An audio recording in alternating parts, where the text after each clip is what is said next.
Hello everyone, welcome to the session. आज की class में हम पढ़ने जा रहे हैं पंजाब स्कूल एजुकेशन बोर्ड की 6th क्लास की हिंदी की बुक आओ हिंदी सीखे दूसरी भाषा सेकंड लैंग्वेज और उसका 12वां पाठ रेणुका झील के बारे में है। आज हम इस पाठ का सार समझेंगे, पर पाठ को समझने से पहले इसमें कुछ आए कठिन शब्द जो हैं उनके अर्थ जान लेते हैं। जैसे सबसे पहला जो शब्द है वो है दिव्य शक्ति, जिसका मतलब है अलौकिक ताकत।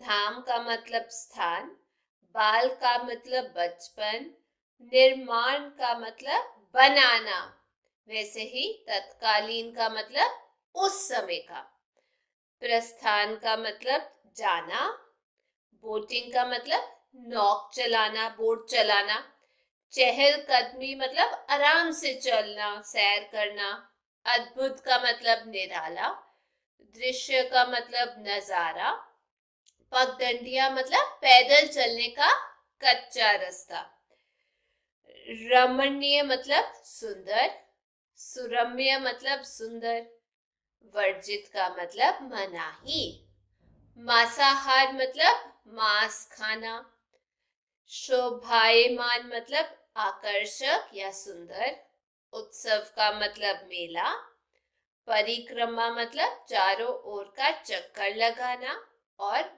कलरव का मतलब पक्षियों का चहचहाना, परिणत का मतलब बदल। चलिए अब इसका सार समझते हैं। क्षितिज अपने मित्र उल्लास को पत्र द्वारा, जो ये रेणुका झील है जिसकी आप तस्वीर देख रहे हैं, उसके पर्यटन की जानकारी देते हुए बताता है कि वह पिछले सप्ताह अपने माता पिता और भाई आकाश के साथ हिमाचल प्रदेश की सिरमौर जिले में रेणुका जी घूमने गया। चंडीगढ़ अंबाला सड़क के रास्ते से होते हुए वे काला अम पहुंचे।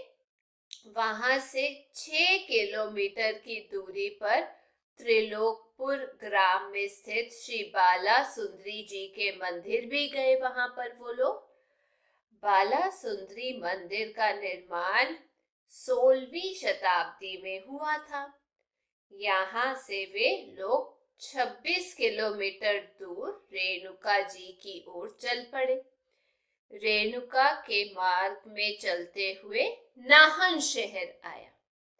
शिवालिक की पहाड़ियों में बसे नाहन को तालाबों का शहर कहा जाता है।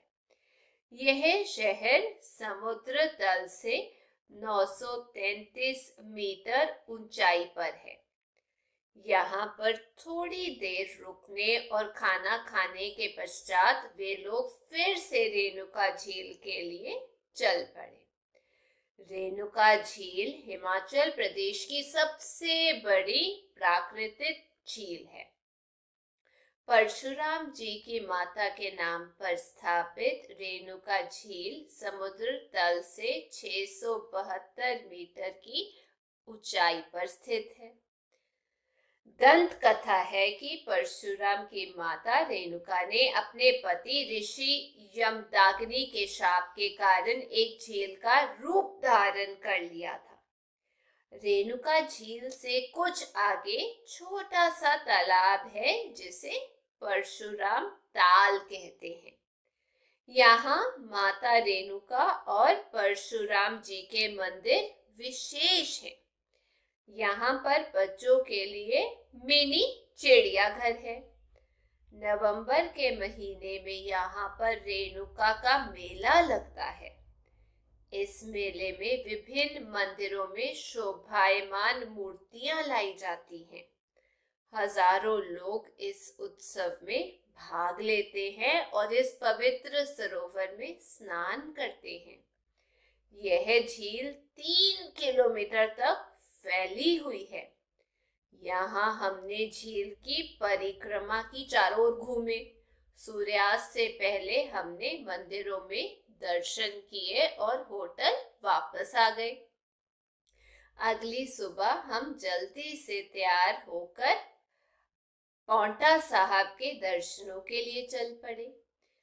यहाँ से 35 किलोमीटर दूर यमुना नदी के तट पर बसा ऐतिहासिक और धार्मिक स्थान पांवटा साहिब वह स्थान है जहाँ गुरु गोविंद सिंह जी ने कई वर्ष बिताए।